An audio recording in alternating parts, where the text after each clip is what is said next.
Olá! Antes de mais, espero que estejam todos bem dispostos e com muita energia para assistir a mais um vídeo deste que é o canal mais interativo de Direito.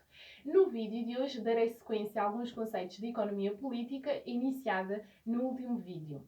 Portanto, abordarei as seguintes temáticas: definição da oferta, a lei da oferta e as suas seções, curva e deslocação da oferta, lei dos rendimentos decrescentes, elasticidade, fatores que afetam a elasticidade do rendimento e ainda teoria do consumidor.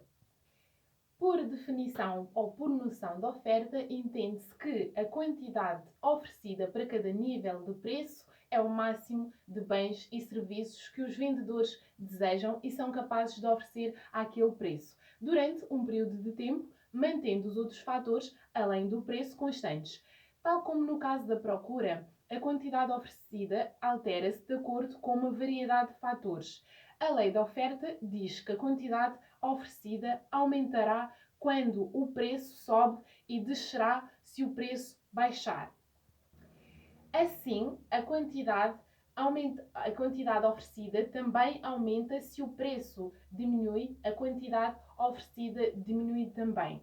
Se nos colocarmos ao lado do produtor, verificamos se há um aumento de preços, o produtor vai aumentar a quantidade de produtos, vai então aproveitar para vender mais a preços mais elevados. Se, por outro lado, o preço diminui, o produtor percebe que não é positiva a colocação de produtos à venda a esse preço. E é isto que nos diz a lei da oferta. Existem exceções, como em tudo. Portanto, a lei da oferta também apresenta exceções.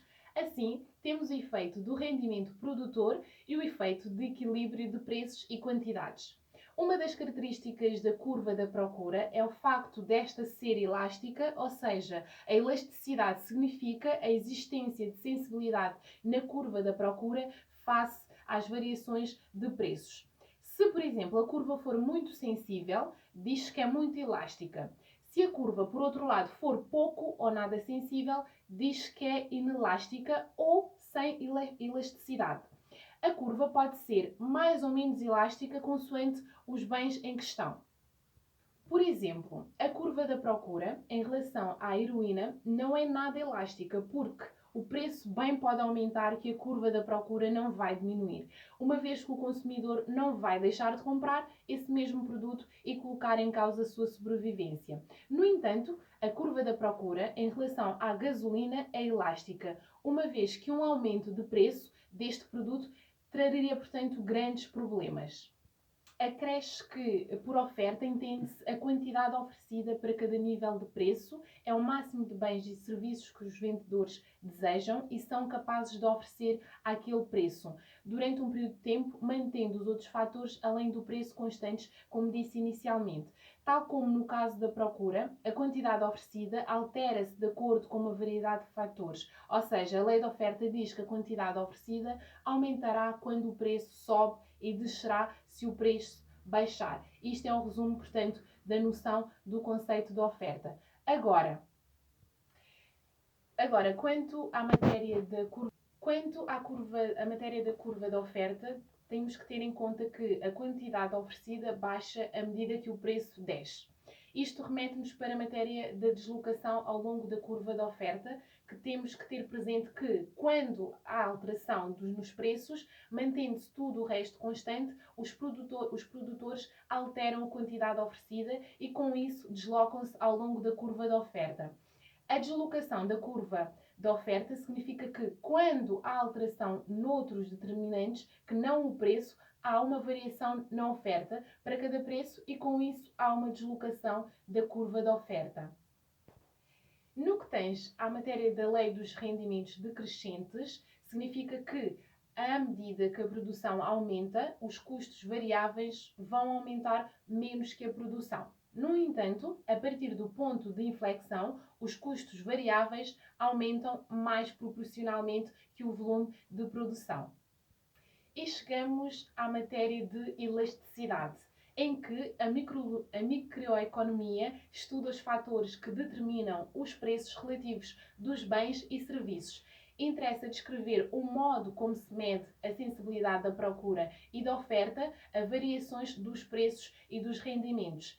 Essa medida designa-se por elasticidade, a qual é igual ao coeficiente da variação na quantidade pela variação da variável que provocou a variação na quantidade.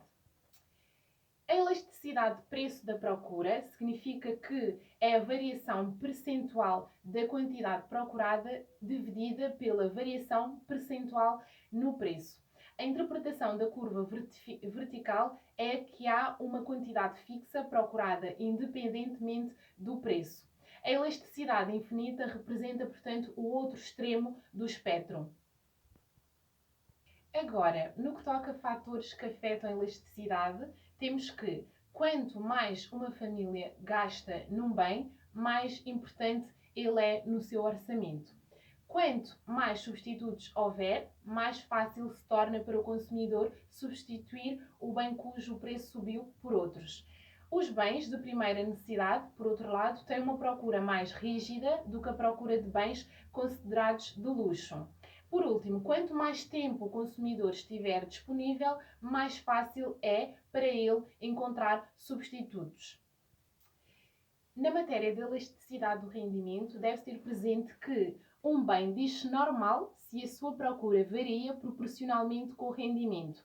Por exemplo, se o rendimento aumenta e a procura também aumenta, o bem diz-se normal. O bem é normal. Por outro lado, um bem diz-se inferior se a sua procura varia mais que proporcionalmente à variação do rendimento. Por exemplo, se o rendimento aumenta e a quantidade do bem diminui, o bem diz-se inferior. Temos outro exemplo ainda, em que um bem diz-se superior quando a procura varia inversamente com o rendimento. No caso de elasticidade ser superior a 1, o bem diz-se superior, portanto o bem é superior. Se a elasticidade for inferior a 1, o bem diz-se necessário.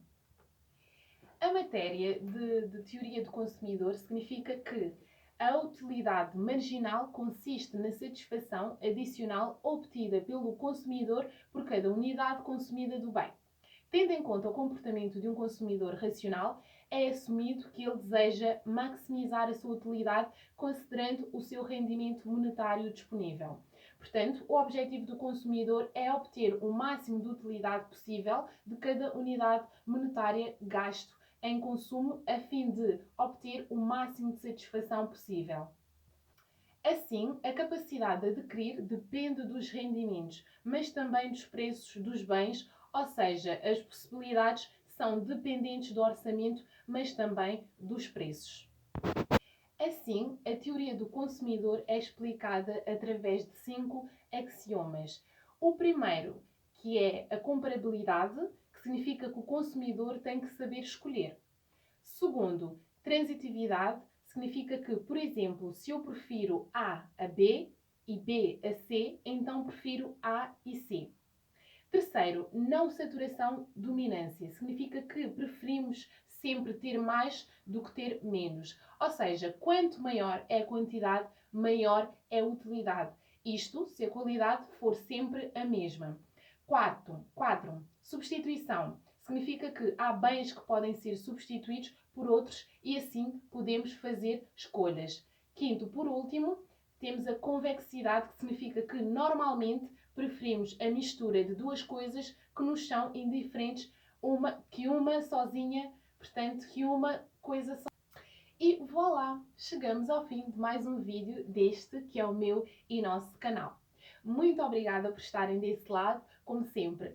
Não se esqueçam de subscrever, se ainda não o fizeram, comentar e partilhar de forma a fazer o canal crescer. Vemo-nos no próximo vídeo. Fiquem bem!